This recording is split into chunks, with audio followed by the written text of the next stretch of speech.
નમસ્કાર વિદ્યાર્થી મિત્રો, સ્વાગત છે મારી યુટ્યુબ ચેનલમાં. આજે આપણે ધોરણ 8 પાઠ 10 અઢી આના ભણીશું.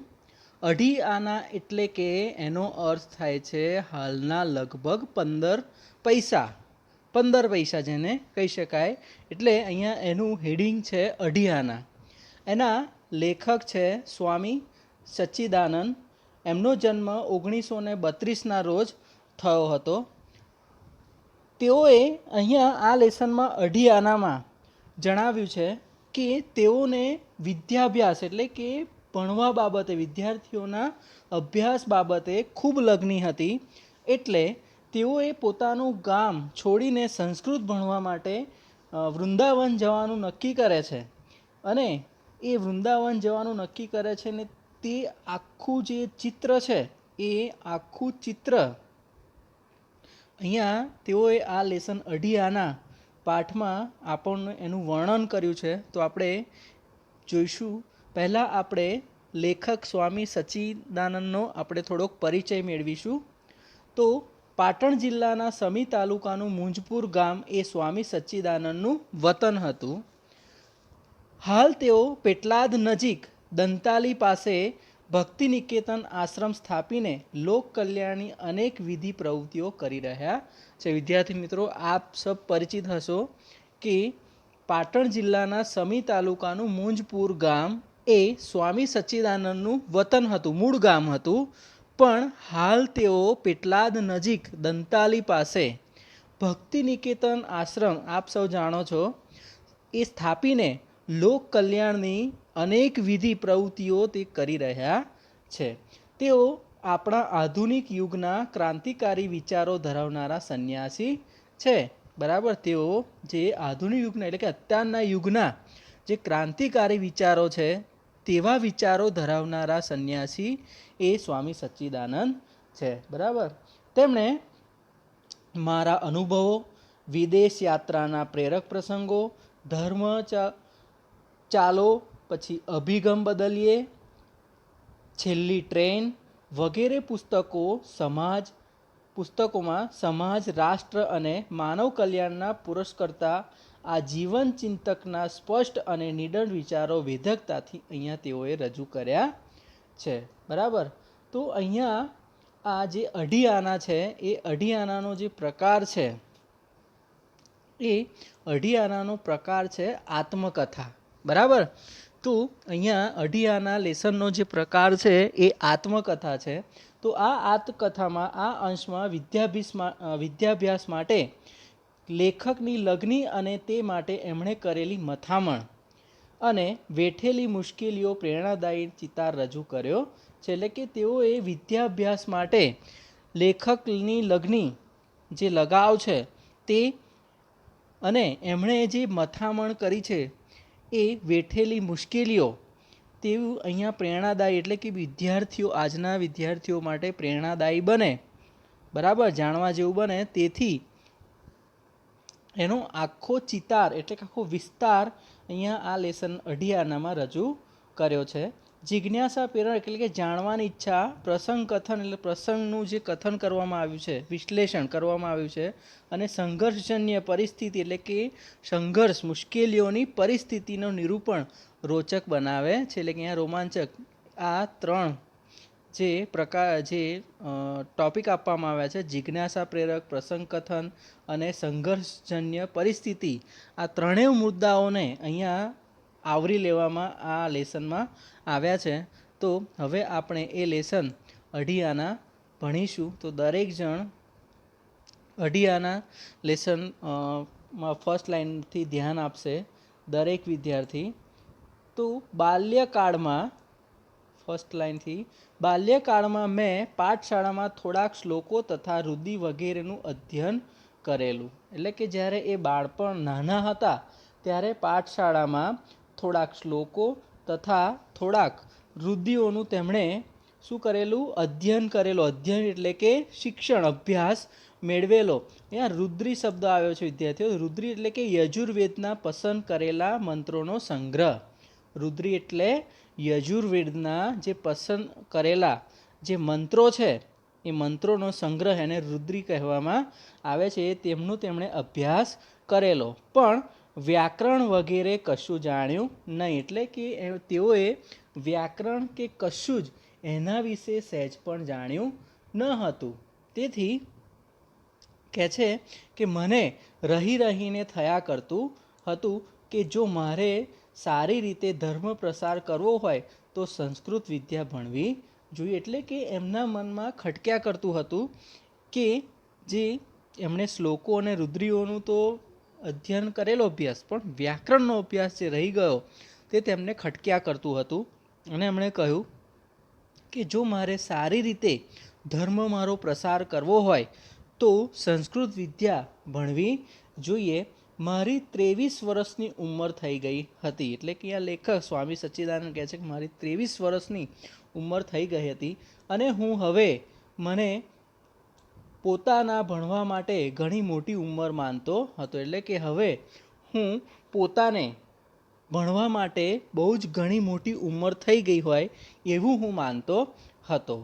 સુરપુરાના 1 મહિનાના નિવાસ દરમિયાન અધ્યયન કરવાના મારા વિચારો પાક્કા થયા. એટલે કે સુરપુરાના 1 મહિનાના નિવાસ દરમિયાન, એટલે કે નિવાસ એટલે કે રહેવા દરમિયાન અધ્યયન એટલે કે અભ્યાસ કરવાના મારા વિચારો નક્કી થયા, પાક્કા થઈ ગયા, એટલે કે દ્રઢ થઈ ગયા. બરાબર.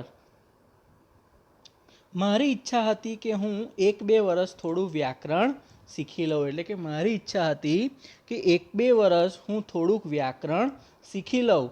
સંસ્કૃત શ્લોકોને સમજી શક્યું એટલે બસ. એટલે કે સંસ્કૃતના શ્લોકોને હું સમજી શકું એટલે બસ છે, એના પૂરતું બહુ જ છે. મેં સુરપુરામાંથી જ સીધા મથુરા વૃંદાવન જવાનું નક્કી કર્યું. એટલે કે લેખક સ્વામી સચ્ચિદાનંદે સુરપુરામાંથી જ સીધા મથુરા અને વૃંદાવન જવાનું નક્કી કર્યું. આ પ્રશ્નમાં પૂછાઈ શકે છે. બરાબર, કે લેખકે સુરપુરામાંથી સીધા ક્યાં જવાનું નક્કી કર્યું? તો મથુરા વૃંદાવન જવાનું નક્કી કર્યું.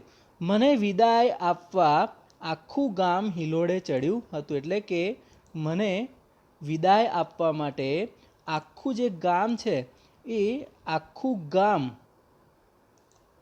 હિલોડે ચડ્યું હતું. એટલે વિદાય આપવા એટલે ત્યાંથી તેમને મોકલવા, એટલે કે વિદાય આપવા તેમને આખું ગામ હિલોડે ચડ્યું, એટલે બધું ઉમટવું. હિલોડે ચડવું એટલે કે ઉમટ્યું હતું. સૌની આંખમાં અશ્રુ હતા. અશ્રુ એટલે કે આંસુ. દર વર્ષે અહીં આવવાનું એવો સૌનો આગ્રહ હતો. એટલે કે સ્વામી સચ્ચિદાનંદને બધા જ કહેતા હતા કે દર વર્ષે અહીંયા આવવાનો એમનો આગ્રહ હતો સૌનો, કે દર વર્ષે તમે અહીંયા આવજો.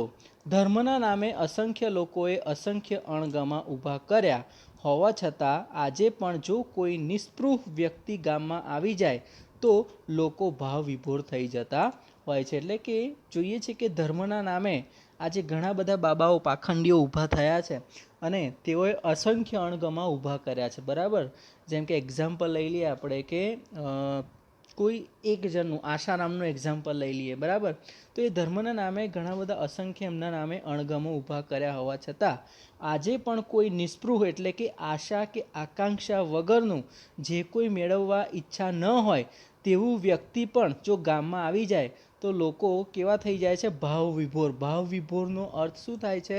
લાગણીવશ. એટલે કે બધા એની લાગણીમાં આવી જતા હોય છે. અનિયંત્રિત સાધુઓ તથા ભિક્ષુકો, અનિયંત્રિત એટલે કે અંકુશ વગરનું બેકાબુ એવા સાધુઓ તથા ભિક્ષુઓ, તાંત્રિકો, જ્યોતિષો વગેરે પ્રજામાં અનિશ્ચિત અને ગ્લાનિન ઉપજે તેવું વાતાવરણ બનાવતા છોડતા ફરતા હોય છે. એટલે કે જે સાધુઓ હોય છે એ લોકો જે પોતાનું જે વાતાવરણ હોય છે એ આજની પ્રજા પાછળ ફેલાવતા હોય છે. જો બધાને વ્યવસ્થિત તથા નિશ્ચિત કરી શકાય તથા ગણનીથી ગાળીએ તો યોગ્ય અયોગ્ય, હિત અહિત, અહીંયા સમાનાર્થી વિરોધી શબ્દ છે. યોગ્ય અયોગ્ય, યોગ્યનું વિરોધી શું થાય? અયોગ્ય. હિત અહિત, હિતનું વિરોધી અહિત. તો એ ભેદ કરી શકાય તો ધાર્મિક ક્ષેત્રોમાં બહુ મોટું કાર્ય થઈ શકે તેમ છે, પણ તેવું થઈ શકે એવું દેખાતું નથી. એટલે કે દરેક જણ વ્યક્તિ બધા જ વ્યવસ્થિત તથા નિશ્ચિત કરી શકાય અને ગણિતથી એટલે કે ગાડીને કે સારા વ્યક્તિઓને યોગ્ય અયોગ્ય, હિત અહિત એવા ભેદ કરી શકાય તો ધાર્મિક ક્ષેત્રમાં બહુ મોટું કાર્ય થઈ શકે તેમ છે. પણ એવું કશું જ આજના જમાનામાં દેખાતું નથી. પેજ નંબર 54 પર દરેક વિદ્યાર્થી ધ્યાન આપશો. તો હવે લેખક છે એ વૃંદાવન જવા માટે ઊંઝાથી ટ્રેન દ્વારા હું રવાના થયો. પૂછાશે કે લેખક ક્યાંથી રવાના થયા? તો ઊંઝાથી ટ્રેનથી એ રવાના થયા, એટલે કે જવા નીકળ્યા. બરાબર, ત્યાંથી એ ઊંઝાના ટ્રેનથી જવા નીકળ્યા. ગામ લોકોએ મને 30 રૂપિયા આગ્રહ કરીને આપ્યા હતા. એટલે કે ગામના જે લોકો હતા તેમણે અહીંયા એમને આગ્રહ કરીને એમણે 30 રૂપિયા આપ્યા હતા. હવે મને લાગ્યું કે જો મારે અધ્યયન કરવું હોય તો પૈસાની જરૂર પડશે, એટલે સ્પર્શ નહીં કરવાનો નિયમ નહીં ચાલે. એટલે કે અહીંયા સચ્ચિદાનંદ પહેલાં કોઈની પાસેથી પૈસા લેતા હતા નહીં, પણ અહીંયા એમને લાગ્યું કે હવે જો મારે ખરેખર અધ્યયન કરવું હશે, ભણવું હશે, તો મારે પૈસાની જરૂર પડશે. એટલે કે જે પૈસાને સ્પર્શ કરવાનો પણ જે નિયમ હતો એ હવે અહીંયા ચાલશે નહીં, પૈસા લેવા જ પડશે. એટલે એમણે લીધા. અજમેર રોકાઈને હું મથુરા આવ્યો. એટલે કે સ્વામી સચ્ચિદાનંદ અજમેર થોડું રોકાયા અને પછી મથુરા આવ્યા. હું ઉતર્યો હતો તેની સામે જ જમુનાજીનો ભરપૂર પ્રવાહ. એટલે કે જ્યાં સ્વામી સચ્ચિદાનંદ ઉતર્યા હતા ત્યાં યમુનાજીનો એટલે કે જમુનાજીનો ભરપૂર પ્રવાહ એટલે કે નદી હતી. હું બેઠો બેઠો ઘણીવાર આંગ તુંગ શ્રદ્ધાળુઓને જોતો. એટલે કે અહીંયા સ્વામી સચ્ચિદાનંદ ઘણીવાર એ ત્યાં બેઠા બેઠા આંગ તુંગ એટલે કે આંધળા બનેલા, બરાબર, અને નવા આવનારા, આંગ તુંગ એટલે કે નવા આવનારા એ જે શ્રદ્ધાળુઓ હતા, જે શ્રદ્ધામાં ખૂબ માનતા હતા, કે ને કે શ્રદ્ધામાં એ આંધળો બની ગયો છે, પ્રેમમાં આંધળો બની ગયો છે, તો એવા અહીંયા આંગ તુંગ નવા આવનારા શ્રદ્ધાળુઓને જોતા તેઓ જમુનાજીને ખૂબ જ પૂજ્ય માનતા. એટલે કે તે યમુના નદીને, જમુના માતાજીને ખૂબ જ પૂજ્ય માનતા હતા. પૂજ્ય માનવા છતાં સ્વચ્છતા જરાય ના રાખતા. જો લોકો તેમને પૂજ્ય માને પણ એ નદીની એ સહેજ પણ સ્વચ્છતા રાખતા ન હતા. ત્યાં ગંદકીનો પાર નહીં. લોકો બોલતા જમના મૈયા કી કૃપા છે. ત્યારે મારા મનમાં પ્રશ્ન થતા, આ જલ પ્રવાહ પણ કૃપા કરતો હશે? એટલે કે છે કે જ્યારે લોકો બોલે કે જમના મૈયા કી કૃપા છે, તો મારા મનમાં ત્યારે પ્રશ્ન થયા. મૈયા એટલે કે માતા, બરાબર, મૈયા એટલે કે માતા. અહીંયા એમના મનમાં જ્યારે કૃપા એટલે કે દયા, મહેરબાની, કૃપાનો મિનિંગ થાય છે દયા, મહેરબાની, કે જમના મૈયા કી કૃપા છે બોલે ત્યારે મારા મનમાં પ્રશ્ન થતો કે આ જલ પ્રવાહ એટલે કે પાણીનો વહેણ, પાણીનો પ્રવાહ એ કોઈ કૃપા એટલે કે દયા, મહેરબાની કરતો હશે?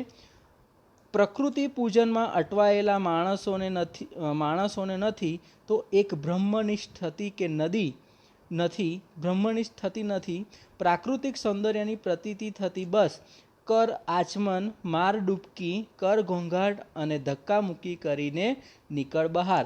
ચારે તરફથી ગંદકી જ ગંદકી થઈ ગઈ, ધાર્મિકતા કરી લીધું કલ્યાણ.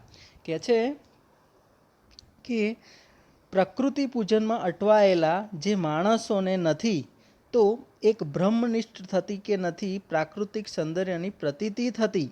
અહીંયા એક બ્રહ્મનિષ્ઠ થતી કે નથી એ પણ કોઈને ખબર નથી. પ્રાકૃતિક સૌંદર્યની પ્રતીતિ થતી એટલે કે ત્યાં નદી છે એટલે કે એક પ્રાકૃતિક સૌંદર્ય આપણને ત્યાં જોવા મળે છે. બસ ત્યાં તો એટલું જ યાદ રાખવું જોઈએ કે કર આચમન એટલે કે ત્યાં એટલું જ કે છે કે કર આચમન, માર ડૂબકી, કર ઘોંઘાટ અને ધક્કા મૂકી કરીને બહાર નીકળી જા. બસ ત્યાં તો ચારે તરફ ગંદકી જ ગંદકી થઈ ગઈ, ધાર્મિકતા કરી લીધું કલ્યાણ. એટલે કે થઈ ગઈ ધાર્મિકતા, કરી લીધું કલ્યાણ. આગળ કહે છે કે થોડા દિવસ રહીને હું વૃંદાવન પહોંચ્યો. એટલે કે થોડા દિવસ એ મથુરા રહી અને એ વૃંદાવન પહોંચ્યા. નાની ગાડીમાંથી જ મને એક મોટો આશ્રમ એટલે કે જે નાની ગાડીમાં જતા હતા ત્યાંથી જ મને એક મોટો આશ્રમ દેખાતો હતો. એટલે કે દેખાયો. હવે પેજ નંબર 55 પર વિદ્યાર્થીઓ ધ્યાન આપજો. દેખાયો નામ પણ ઘણા મોટા, એટલે કે એ આશ્રમનું નામ પણ ઘણા મોટા અક્ષરોએ લખાયેલું હતું, સ્રોત મુનિ આશ્રમ. પ્રશ્ન પૂછાશે કે સ્વામી સચ્ચિદાનંદ જે આશ્રમમાં ભણવા ગયા હતા એ આશ્રમનું નામ શું? તો એ આશ્રમનું નામ છે સ્રોત મુનિ આશ્રમ. મેં નક્કી કર્યું કે સ્ટેશને ગાડી ઊભી રહેશે પછી જ આ આશ્રમમાં રહેવા ભણવા માટે જઈશ. એટલે કે એમણે નક્કી કર્યું હતું કે સ્ટેશને ગાડી ઊભી રહેશે પછી જ આ આશ્રમમાં રહેવા કે ભણવા જવાનું એમણે નિર્ણય લીધો અને એ નિર્ણય પ્રમાણે રેલવે સ્ટેશનથી આવ્યો. એટલે કે એ નિર્ણય પ્રમાણે જ એ રેલવે સ્ટેશને આવ્યા તથા મારી વાત જાણવી કે મારે સંસ્કૃત ભણવું છે. શું કે મારી વાત જણાવી કે મારે સંસ્કૃત ભણવું છે, મને રહેવાની તથા ભણવાની સગવડ અહીં મળી શકશે. એટલે કે એમને જણાવવું હતું કે મારે સંસ્કૃત ભણવું છે, મને રહેવાની તથા ભણવાની સગવડ અહીં મળી શકશે. આશ્રમના વ્યવસ્થાપક સ્વામીજીએ કહ્યું, એટલે કે ત્યારે આશ્રમના જે વ્યવસ્થાપક સ્વામીજીએ કહ્યું कि हमारे पंडित जी आपको पढ़ने देंगे लेकिन रहने की जगह नहीं है. बराबर. मैं पूछ्યું કે તો બીજી કોઈ જગ્યા હોય તો બતાવો. તેમણે મને દૂર આવેલા એક પરમહંસ આશ્રમનું નામ આપ્યું. પૂછાશે કે લેખક કયા આશ્રમમાં રહેતા હતા? તો દૂર એક પરમહંસ સ્રોત મુનિના આશ્રમથી એક દૂર આશ્રમ જે આવ્યો હતો જેનું નામ છે પરમહંસ આશ્રમનું નામ આપ્યું અને ત્યાં જવા સૂચન કર્યું. સાથોસાથ લઘુ કૌમુદી લઈને આવતીકાલે ભણવા આવી જવા પણ સૂચવ્યું. એટલે કે એની સાથે સાથે લઘુ કૌમુદી એટલે કે સંસ્કૃત ભાષાના જે વ્યાકરણ, લઘુ કૌમુદી નામનું પુસ્તક છે એને સંસ્કૃત ભાષાના વ્યાકરણનું એક પુસ્તક જેને લઘુ કૌમુદી કહેવામાં આવે છે. એટલે કે લઈ અને કાલે ભણવા આવી જવા માટેનું સૂચન પણ આપ્યું. જો લેખક હવે મથુરાથી એ જ્યારે વૃંદાવન જવા નીકળે ત્યારે એમને દૂરથી એ આશ્રમ દેખાય છે અને એ આશ્રમ મોટા અક્ષરોએ લખાયેલું હતું કે સ્રોત મુનિ આશ્રમ. મેં નક્કી કર્યું હતું એમણે કે ગાડી ઊભી રહેશે પછી જ આશ્રમમાં રહેવા અને ભણવા માટે જઈશ. એટલે કે એમણે નિર્ણય કર્યા પ્રમાણે રેલવે સ્ટેશનથી જ્યારે આવ્યા તથા મારી વાત જણાવી હતી એમને કે મારે સંસ્કૃત ભણવું છે, મને રહેવાની તથા ભણવાની સગવડ અહીં મળી શકશે. ત્યારે આશ્રમમાં જે વ્યવસ્થાપક કરનારા જે સ્વામી હતા એ સ્વામી દ્વારા એમને સાંભળવા મળ્યું કે હમારે પંડિતજી આપકો પढ़ने देंगे. એટલે કે એમને ભણવા તો દેશે પણ રહેવાની જગ્યા નથી, એટલે કે રહેને કી જગ્યા નહીં હે, એટલે કે રહેવા માટે કંઈ જ છે નહીં. ત્યારે એમણે પૂછ્યું કે તો બીજી કોઈ જગ્યા હોય તો મને બતાવો. ત્યારે તેમણે મને દૂર આવેલા એક પરમહંસ આશ્રમનું નામ આપ્યું અને ત્યાં જવાનું મને સૂચન કર્યું. સાથે સાથે એ પણ કહ્યું કે કાલે લઘુ કૌમુદી નામનું પુસ્તક આવતીકાલે લઈને ભણવા આવી જવાનું પણ કહ્યું. લઘુ કૌમુદી એટલે કે સંસ્કૃત ભાષાના વ્યાકરણનું એક પુસ્તક. બરાબર. હવે આગળ કહે છે વિશાળ આશ્રમના બંધ પડેલા 50 રૂમોને જોતો જોતો હું બહાર નીકળ્યો. એટલે કે વિશાળ એટલે કે મોટું, વિશાળનો અર્થ થાય છે મોટું. એ મોટું એક આશ્રમ, બંધ પડેલા 50 રૂમો એટલે કે એમાં 50 રૂમો બંધ પડેલા હતા. એ જોતાં જોતાં હું બહાર નીકળ્યો અને પરમહંસ આશ્રમ જતાં પહેલાં એટલે કે પરમહંસ આશ્રમ જતાં પહેલાં લઘુ કૌમુદી ખરીદવા લેવા બજારમાં ગયો. એટલે કે પરમહંસ આશ્રમ જતાં પહેલાં એ લઘુ કૌમુદી નામનું પુસ્તક ખરીદવા માટે, લેવા માટે, કારણ કે કાલે ભણવા જવાનું હતું એટલે એ લેવા માટે બજારમાં ગયા. ગીતા પ્રેસ ગોરખપુરની દુકાને સસ્તા તથા સારા પુસ્તકો મળતા હતા. બરાબર. એટલે કે એમણે જાણ્યું કે ત્યાં ગીતા પ્રેસ ગોરખપુરની જે દુકાન હતી એ ગીતા પ્રેસ ગોરખપુરની દુકાને સસ્તા તથા સારા પુસ્તકો મળતા હતા. મેં લઘુ કૌમુદી જોઈ, એટલે કે ત્યાં એમણે લઘુ કૌમુદી જોઈ, તેનું મૂલ્ય 10.5 આના હતું. મૂલ્ય એટલે કે કિંમત, એટલે કે એમણે ત્યાં એ સ્ટોર ઉપર એ દુકાને એમણે લઘુ કૌમુદી નામની પુસ્તક જોઈ, તેનું મૂલ્ય એટલે કે કિંમત 10.5 આના હતું. 10.5 આના એટલે કે લગભગ 65 પૈસા, તે વખતના 65 પૈસા 65 પૈસા થતા હતા.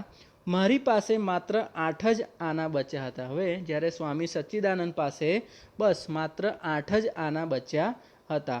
બાકી 2.5 આના એટલે કે 15 પૈસા આપણે જોયું સ્વામી સચ્ચિદાનંદને લેસનનું નામ કેમ અઢી આના આપ્યું છે, એટલે કે એમને બાકી અઢી આના એટલે કે 15 પૈસા લાવવા ક્યાંથી, એમને 15 પૈસા ખૂટતા હતા, એટલે કે અઢી આના ખૂટતા હતા લઘુ કૌમુદી પુસ્તક ખરીદવા માટે. હું નિરાશ થયો, એટલે કે સ્વામી સચ્ચિદાનંદ લેખક અહીંયા નિરાશ થાય છે. પુસ્તક પાછું આપ્યું, એટલે કે તેઓએ પુસ્તક પાછું આપ્યું. સંસ્કૃત ભણવાની તીવ્ર તાલાવેલી હતી, એટલે કે પુસ્તક તો પાછું આપ્યું પણ સંસ્કૃત ભણવાની તીવ્ર તાલાવેલી હતી. તીવ્ર એટલે કે ઉત્કટ, એકદમ ઉત્સાહ, અને તાલાવેલી એટલે કે આતુરતા, અધીરાઈ. તાલાવેલી એટલે કે અધીરાઈ, આતુરતા હતી, તડપ હતી. પણ હવે શું કરવું, એટલે કે કહે છે કે હવે કરવું શું. લગભગ માઇલ 1.5 માઇલ દૂર પરમહંસ આશ્રમે પહોંચ્યા, એટલે કે લગભગ એ માઇલ કે 1.5 માઇલ કિલોમીટર સુધી એ પરમહંસ આશ્રમે પહોંચ્યા. પરમહંસ આશ્રમ એટલે જેને કોઈ આશ્રમમાં સ્થાન ન મળે તેને માત્ર ઉતરવાની જગ્યા, એટલે કે પરમહંસ આશ્રમ એટલે જે કોઈ આશ્રમમાં સ્થાન ન મળે તેને માત્ર ઉતરવાની જગ્યા. પાણી પીવાના કૂવા સિવાય બીજી કોઈ સગવડ નહીં ત્યાં, એટલે કે ત્યાં આગળ પાણી પીવાના કૂવાથી માંડીને એના સિવાયની બીજી કોઈ જ સગવડ એ આશ્રમમાં જોવા મળતી હતી નહીં. બરાબર. અન્ન ક્ષેત્રમાં ભોજન કરો અથવા ભૂખ્યા રહો, એટલે કે તેનું ત્યાં જે અન્ન ક્ષેત્ર હતું, એટલે કે એમાં ત્યાં અન્ન ક્ષેત્રમાં, અન્ન ક્ષેત્ર એટલે કે અનાજનો ભંડાર અને જ્યાં ભોજન વ્યવસ્થા, ભોજનાલય ચાલતું હોય તે જગ્યા, એટલે કે આપણે જોઈએ છીએ દરેક આશ્રમોમાં અથવા મોટા મોટા મંદિરોમાં ભોજનાલય ચાલતું હોય છે, તો તેને અન્ન ક્ષેત્રમાં ભોજન કરો અથવા ભૂખ્યા રહો. અહીં પોતાનું પાથરણું પાથરીને સૂવો અને કૂવાનું પાણી પીવો, એટલે કે અહીંયા આશ્રમમાં પોતાનું જ પાથરણું પાથરીને સૂવાનું અને કૂવાનું પાણી પીવો. માત્ર એક લંગોટી લગાવીને જ, એટલે કે માત્ર એક લંગોટી લગાવીને જ રહેતા સ્વામી બીરગિરિરાજ તેનું સંચાલન કરતા હતા. પૂછાશે વિદ્યાર્થી મિત્રો કે પરમહંસ આશ્રમનું સંચાલન કોણ કરતું હતું, તો પરમહંસ આશ્રમનું સંચાલન સ્વામી બીરગિરિજી તેનું સંચાલન કરતા હતા. અથવા પૂછે કે સ્વામી બીરગિરિજી શેનું સંચાલન કરતા હતા, તો પરમહંસ આશ્રમનું. બરાબર. તો તેનું સંચાલન કરતા હતા. માણસ બહુ જ સારા, ભલા અને સમજુ, એટલે કે માણસ બહુ જ સારા હતા, ભલા હતા અને સમજુ હતા. સંચાલન એટલે કે વહીવટ, અહીંયા સંચાલન શબ્દ આવે છે વિદ્યાર્થીઓ. સંચાલન એટલે કે એનો વહીવટ કરવો. તો એ જે બીરગિરિરાજ હતા, એ બીરગિરિરાજ એ સ્વામી એ બહુ જ સારા હતા, ભલા હતા અને સમજુ હતા. બરાબર. તો મને થોડી પૂછપરછ કરી પછી એક ખુલ્લી રવેશીમાં આસન લગાવવા કહ્યું, એટલે કે તેમણે થોડું એમને પૂછપરછ કરી સ્વામી સચ્ચિદાનંદને. પછી તેમણે રવેશીમાં, એટલે કે પરસાળ, રવેશીનો ભાગ એટલે ખુલ્લો જે ભાગ હોય આગળ ઘરની, એ પરસાળ જેને રવેશી કહેવાય, તેમાં આસન લગાવવા કહ્યું. અહીં રસોડું ન હતું એટલે જમવાનો તો પ્રશ્ન જ ન હતો. શું કહે છે કે અહીંયા કોઈ રસોડું તો હતું જ નહીં એટલે જમવાનો તો કોઈ પ્રશ્ન જ ન હતો. હું મારું જ પાથરણું પાથરીને બેઠો અને ચિંતામાં પડી ગયો, એટલે કે હવે એ પોતાનું જ પાથરણું પાથરી અને એ બેઠા અને ત્યાં એ ચિંતામાં પડી ગયા. આવતીકાલથી ભણવાનું શરૂ કરવાનું છે, એટલે એની આવતીકાલથી લેખકને સ્વામી સચ્ચિદાનંદને અહીંયા ભણવાનું શરૂ કરવાનું છે. પણ લઘુ કૌમુદી વિના કેમ ભણાશે, એટલે કે લઘુ કૌમુદી નામના પુસ્તક વિશે, એટલે કે સંસ્કૃતના વ્યાકરણનું પુસ્તક જે લઘુ કૌમુદી છે એના વિના તો કેમ ભણી શકાશે. અઢી આના લાવવા ક્યાંથી, એટલે કે એમના મનમાં પ્રશ્ન થયો કે જે અઢી આના ખૂટે છે એ અઢી આના લાવવા ક્યાંથી. વાતાવરણ અજાણ્યું હતું, એટલે કે જે ત્યાંનું વાતાવરણ હતું, જે એરિયા હતો એ અજાણ્યો હતો, ત્યાંથી કોઈ એ પરિચિત હતા નહીં. કોઈની પાસે કશી વાત કરી શકાય તેમ ન હતી, એટલે કે ત્યાં આગળ કોઈની પાસે કોઈ વાત કરી શકાય એવું પણ હતું નહીં.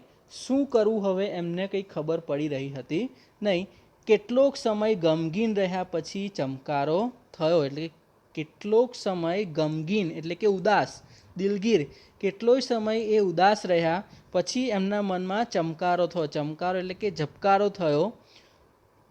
વૃંદાવનના મુખ્ય મંદિર બિહારીજીના દર્શન કરવા જા અને કોઈ સજ્જન દેખાય તો અઢી આના માંગ, એટલે કે એમના મનમાં એક તુક્કો સૂજ્યો, આઈડિયા આવ્યો, ચમકારો થયો, ઝબકારો થયો કે જે 2.5 આના ખૂટે છે એ 2.5 આના માગવા એ વૃંદાવનના મુખ્ય મંદિર, જે વૃંદાવનનું બિહારીજીનું જે મુખ્ય મંદિર હતું એનું દર્શન કરવા જા, અને ત્યાં કોઈ સજ્જન માણસ દેખાય, એટલે કે પૈસાવાળો સારો માણસ દેખાય, એની પાસેથી તું 2.5 આના માંગ, કોઈ તે જરૂર આપી દેશે. એટલે કે કોઈ એવો માણસ ભલો સારો માણસ હશે તો જરૂર આપી દેશે. બરાબર. તો બીરગીરીજીને કહીને હું નીકળ્યો, એટલે કે આ વિચાર સાથે એ બીરગીરીજી સ્વામીને કહીને ત્યાંથી એ પાછા વૃંદાવન જવા નીકળ્યા. સામે આવતી પ્રત્યેક વ્યક્તિને હું આશા અને લાચાર ભરી દ્રષ્ટિથી જોતો. એટલે સામે જે કોઈ પણ વ્યક્તિ આવે એને સ્વામી સચ્ચિદાનંદ લાલચ ભરી, એટલે કે કંઈક મેળવવાની ઈચ્છા ભરી નજરથી એ જોતા, અને કદાચ આ માણસ મને 2.5 આના આપે પણ માગવાની હિંમત ન ચાલે. એટલે કે એ માણસ સામે જોવે તો ખરા કે કદાચ આ માણસ મને 2.5 આના આપશે, પણ એમની માંગવાની હિંમત ચાલતી ન હતી. અને વિચારતા કે કદાચ ના પાડશે તો, કદાચ પોતાનું અપમાન કરશે તો, ધિક્કારશે તો, એવી એમનામાં થોડો ડર હતો. હવે પેજ નંબર 56 પર જોજો વિદ્યાર્થીઓ, કે એમનામાં એવો થોડો ડર હતો કે કોઈક ના પાડશે તો, અપમાન કરશે તો કહે છે કે માણસમાં જ્યારે યાચના વૃત્તિ જાગે ત્યારે તેનું તેજ ખુમારી અને વ્યક્તિત્વ ઢીલું ઢસ જેવું થઈ જાય છે. એટલે કે જ્યારે વ્યક્તિમાં કોઈ માણસ હોય એમાંના જ્યારે યાચના વૃત્તિ, એટલે કે ભિક્ષા વૃત્તિ, માંગવાની વૃત્તિ, યાચના વૃત્તિ એટલે કે માંગવાની વૃત્તિ જ્યારે એનામાં જાગે ત્યારે એની ખુમારી એટલે કે કેફ, વટ, જે પોતાનો વટ હોય છે, એ વ્યક્તિત્વ હોય છે, એ વ્યક્તિત્વ ઢીલું ઢસ થઈ જાય છે. તેનો મને પ્રતિક્ષણ અનુભવ થવા લાગ્યો. એટલે કે તેનો એમને પ્રત્યેક પડે મિનિટે એવો અહેસાસ થવા લાગ્યો. લગભગ 1.5 માઇલના રસ્તા ઉપર કેટલાય માણસો સામે મળ્યા. એટલે કે લગભગ 1.5 માઇલનો જે રસ્તો છે એ રસ્તામાં એમને બહુ જ બધા માણસો ત્યાં મળ્યા. મેં સૌને નિહાળ્યા પણ, એટલે કે એ બધાએ તેમણે જોયા પણ કોઈની પાસે 2.5 આના માંગી શક્યો નહીં. એટલે કે પણ કોઈની પાસે એ 2.5 આના માંગી શક્યા નહીં. બિહારીજીનું મંદિર હવે નજીક આવી ગયું હતું. એટલે કે ચાલતા હવે માણસોને જોતા બિહારીજીનું મંદિર એ હવે નજીક આવી ગયું હતું. મને થઈ ગયું કે હું 2.5 આના માંગી શકીશ નહીં. એટલે કે હવે મનમાં થયું કે હવે હું 2.5 આના માંગી શકીશ નહીં, અને પુસ્તક વિના ભણી શકીશ પણ નહીં. એટલે કે 2.5 આના માંગી પણ નહીં શકું અને પુસ્તક વિના ભણી પણ નહીં શકું. નિરાશા હવે એની વધી ગઈ હતી લેખકની. એમને જે આશા હતી એમાં નિરાશા થવા લાગી હતી. તેવામાં મારી દ્રષ્ટિ રોડ ઉપર બેસીને ટોપલામાં ફળો વેચતા એક માણસ ઉપર પડી. એટલે કે એવામાં એમની એક નજર એ એક ટોપલામાં ફળ વેચતા માણસ ઉપર પડી. કોઈ અગમ્ય પ્રેરણાથી હું તેની પાસે ગયો. એટલે કે કોઈ અગમ્ય પ્રેરણા, એટલે કે મેળવવાની ઈચ્છાથી, એ પ્રેરણા મેળવવાની એટલે જાણવાની ઈચ્છાથી એ એની પાસે ગયો. મારી હથેળીમાં રાખેલા 8 આના તેને બતાવ્યા અને કહ્યું, મારે એક સંસ્કૃત પુસ્તક જોઈએ છે, 2.5 આના ખૂટે છે. જો તમે મને આપશો તો હું તમને જ્યારે મને મળશે ત્યારે પાછા આપી દઈશ, પણ જો નહીં મળે તો નહીં આપું. એટલે કે કોઈક મેળવવાની ઈચ્છાથી સ્વામી સચ્ચિદાનંદ અગમ્ય કોઈ કારણથી એક કોઈક ફળ વેચનારા પાસે જાય છે. સામે જે ફળ વેચે છે એના ઉપર નજર જાય છે અને એની પાસે એ જાય છે, અને એની પાસે જઈને હથેળીમાં રાખેલા 8 આના એને બતાવે છે અને કહે છે કે મારે એક સંસ્કૃત પુસ્તક ખરીદવું છે, જોઈએ છે. એટલે એમાં 2.5 આના ખૂટે છે, 15 પૈસા ખૂટે છે. જો તમે મને આપશો તો હું તમને જ્યારે મળશે ત્યારે એ 2.5 આના તમને પાછા આપી દઈશ, પણ જો મારી ચોખવટ છે કે જો નહીં મળે તો નહીં આપું. બરાબર. ત્યારે કશો જ વિચાર કર્યા વિના તેણે મને તરત જ 2.5 આના આપી દીધા. એટલે કે એ માણસે, જે ફળ વેચનારો માણસ હતો, એણે કશો જ વિચાર કર્યા વિના તરત જ તેણે તેને 2.5 આના કાઢીને આપી દીધા. મારા આનંદનો પાર ન હતો. એટલે કે હવે લેખકની ખુશીનો કોઈ જ પાર હતો નહીં. બહુ જ ખુશ થયા સ્વામી સચ્ચિદાનંદ. અને એમને થયું નરસિંહ મહેતાની હુંડી ભગવાને આવી રીતે જ સ્વીકારી હશે. એટલે કે નરસિંહ મહેતા જે કૃષ્ણના મોટા ભક્ત હતા, એ નરસિંહ મહેતાએ જે પોતાના પુત્રીનું મામેરું ભરવા માટે જે કૃષ્ણની ભક્તિ કરી હતી અને ભગવાન શ્રી કૃષ્ણએ હાજર રહી અને પોતાની દીકરીનું મામેરું કરી આપ્યું હતું, બરાબર. તેવી જ રીતે એ નરસિંહ મહેતાને એમની હુંડી એટલે કે પ્રાર્થના, હુંડીનો અર્થ થાય છે પ્રાર્થના, ભગવાને જે સ્વીકારી હતી એવી જ પ્રાર્થના અહીંયા એણે સ્વીકારી છે. એટલે બહુ જ ખુશ થયા અને કહ્યું, ઝડપથી હું પેલી દુકાન તરફ દોડ્યો. એટલે કે હવે ઉતાવળમાં એ પુસ્તક ખરીદવા પેલી દુકાને દોડ્યા. ત્યાં તો દુકાન બંધ થઈ ગઈ હતી. દુકાનદારે મને પુસ્તક આપ્યું. એટલે કે ત્યાં તો એ ગયા, ત્યાં તો દુકાન બંધ થઈ ગઈ હતી. દુકાનદારે મને પુસ્તક આપ્યું જાણે સ્વર્ગનો ખજાનો મળી ગયો હોય. એટલે કે હવે જ્યારે એ દોડીને જાય છે ત્યારે એ દુકાન બંધ થઈ રહી હતી, બરાબર. એટલે કે એ બંધ જ કરી રહ્યો હતો. એટલે બંધ કરતાં કરતાં એ દુકાનદારે એમને એ લઘુ કૌમુદી પુસ્તક આપ્યું અને જેવું જ પુસ્તક મળ્યું એટલે કે જાણે સ્વર્ગનો ખજાનો જાણે મળ્યો હોય, ધનનો ભંડાર મળ્યો હોય તેટલા હરખથી એટલે કે ખુશીથી હું પાછો ફર્યો. હું મૂર્તિ પૂજામાં બહુ માનતો નહીં. એટલે કે લેખક મૂર્તિ પૂજન કરવામાં બહુ માનતા ન હતા. તેમ છતાં કોઈ વાર પ્રસિદ્ધ મંદિર વગેરે હોય તો દર્શન કરવામાં પણ બાધા માનતો નહીં. એટલે કે એ મૂર્તિ પૂજામાં બહુ માનતા નહીં, તેમ છતાં કોઈ વાર પ્રસિદ્ધ મંદિર એટલે પ્રસિદ્ધ એટલે કે જાણીતું મંદિર વગેરે હોય તો એ દર્શન કરવામાં પણ બાધ માનતો નહીં. એટલે કે એ કોઈ ટાળતા નહીં, બાધ માનતા એટલે કોઈ ટાળતા નહીં. બિહારીજીના દર્શન કરીને દિવસ આથમ્યા પછી હું આશ્રમે આવ્યો. એટલે કે બિહારીજીના એમણે દર્શન કર્યા અને દિવસ આથમ્યો. એ દિવસ એટલે કે પૂરો થયો, આથમેલો પૂરો થયો પછી આશ્રમે આવ્યા. આ આશ્રમ બંધ કરવાનો દરવાજો હતો. એટલે કે હવે એ આશ્રમને બંધ કરવાનો દરવાજો હતો જ નહીં, તેમ વીજળી પણ હતી નહીં. એટલે કે આશ્રમને બંધ કરવાનો દરવાજો પણ ન હતો અને ત્યાં લાઇટની વ્યવસ્થા એટલે કે વીજળીની વ્યવસ્થા પણ હતી નહીં. એટલે કોઈને કાંઈ કહ્યા વિના ચૂપચાપ પોતાના આસને જઈને બેસી ગયા. એટલે કે કોઈ પણને કંઈ કશું કીધા વિના એ ચૂપચાપ એ આસને જઈને બેસી ગયા અને બેસી જઈ અને મને બરાબર યાદ છે કે 1 મહિના સુધી મારી પાસે કશું જ આવ્યું ન હતું. એટલે કે એમને બરાબર યાદ છે કે એમને 1 મહિના સુધી એમની પાસે કશું જ આવ્યું ન હતું અને 1 મહિના એટલે કે 1 મહિના પછી 1 રૂપિયો મળ્યો હતો. તેઓને 1 મહિના પછી 1 રૂપિયો મળ્યો હતો, જેમાં 2.5 આનાનું દેવું મેં તરત ચૂકવી દીધું. એટલે કે તેમાંથી 2.5 આના જે પેલા ફળના વેપારી પાસેથી લીધા હતા એ 2.5 આના એમણે દેવું એટલે કે કરજ, દેવુંનો અર્થ થાય છે કર્જ, એટલે કે કર્જ એમણે તરત ચૂકવી દીધું. એટલે કે આપી દીધું. 2.5 આના ચૂકવી દેવાનું મહત્ત્વ નથી, પણ જે સ્થિતિમાં શ્રી ભગવાન દાસે મને 2.5 આના આપ્યા હતા એટલે કે 2.5 આના પાછા આપવાનું મહત્ત્વ નથી, પણ જે પરિસ્થિતિમાં એ ભગવાનદાસ નામના વ્યક્તિ જે આપ્યા હતા તેનું મહત્ત્વ છે. આવા પ્રસંગો જીવનભર વિસરાવવા જોઈએ નહીં. વિસરાવવા એટલે કે ભૂલાવવા જોઈએ નહીં. જે આવા પ્રસંગો છે એ જીવનભર સુધી વિદ્યાર્થીઓ ક્યારેય ભૂલાવવા જોઈએ નહીં. પોતાના જીવનના દરેક પ્રસંગો દરેક વિદ્યાર્થી અહીંયા યાદ રાખવા જોઈએ તેવું અહીંયા સ્વામી સચ્ચિદાનંદ આપણને આ લેસનમાં શીખવે છે. લાસ્ટ સેન્ટેન્સમાં એ પણ કહે છે કે આવા પ્રસંગો જીવનભર આપણા માઇન્ડમાંથી ક્યારેય ભૂલાવવા જોઈએ નહીં. આ લેસન મારા અનુભવોના પુસ્તકમાંથી લેવામાં આવ્યું છે, બરાબર. અહીંયા સ્વામી સચ્ચિદાનંદનું પુસ્તક છે મારા અનુભવો, એ મારા અનુભવોમાંથી આ 2.5 આના લેસન લેવામાં આવ્યો છે, બરાબર. તો દરેક વિદ્યાર્થીઓને આઈ હોપ આ લેસન સમજણ પડી હશે. તો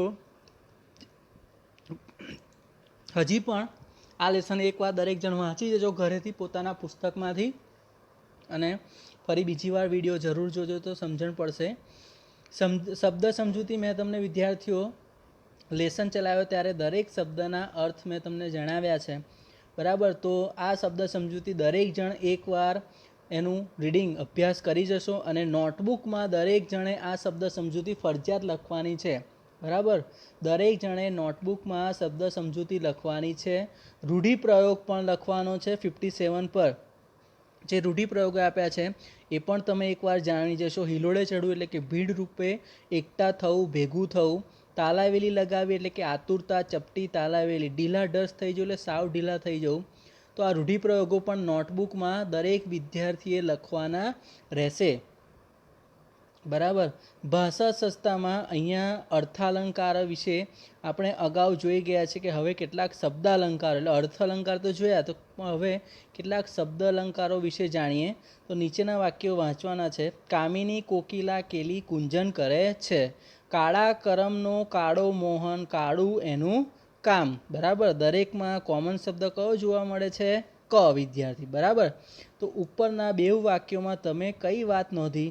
તમે જોશો એટલે કે નોંધ કરી, તમે જોશો કે વાક્યમાં ક વર્ણનો વારંવાર ઉપયોગ થયો છે. ચમત્કૃત સર્જીને ભાષાને શોભાવે છે. અહીં શબ્દ દ્વારા ભાષા શોભતી હોય આ શબ્દ અલંકાર બને છે, પરંતુ સાથે સાથે અહીં વર્ણનનું મહત્વ હોય આ અલંકાર વર્ણાનુપ્રાસ અલંકાર છે. આ પ્રકારના બીજા ઉદાહરણો પાઠ્યપુસ્તકમાંથી તમે શોધી શકો છો જેમાં એકનો એક શબ્દ વારંવાર ઉપયોગ થયો હોય. બરાબર. આ ડેફિનેશન એટલે કે પેરેગ્રાફ ને એક્ઝામ્પલ સાથે દરેક વિદ્યાર્થીઓ નોટબુકમાં લખવાનું છે. અભ્યાસમાં કેટલાક એમસીક્યુ રૂપે પ્રશ્ન આપ્યા છે, તો આપણે જોઈશું વિદ્યાર્થી મિત્રો. એમસીક્યુ રૂપે પ્રશ્નમાં દરેક જણ ધ્યાન આપજો. બરાબર, કે એના જે જવાબ છે તે બરાબર. પહેલો એમસીક્યુ છે, અઢી આના એટલે આજના કેટલા પૈસા થાય? તો મેં અઢી આના તમને દરેક વિદ્યાર્થી જોયું. અઢી આના એટલે કે આજના કેટલા થાય? 15 પૈસા. અઢી આના એટલે કે આજના 15 પૈસા થાય. બરાબર. સેકન્ડ છે બીજો, લેખકને અઢી આનાની જરૂર શા માટે હતી? તો લેખકને અઢી આના શા માટે જરૂર હતી? પુસ્તક ખરીદવા, લઘુ કૌમુદી નામનું પુસ્તક ખરીદવા તેમને અઢી આનાની જરૂર હતી. બરાબર. ત્રીજું છે કે ખૂટતા અઢી આના લેખકને કોની પાસેથી મળ્યા?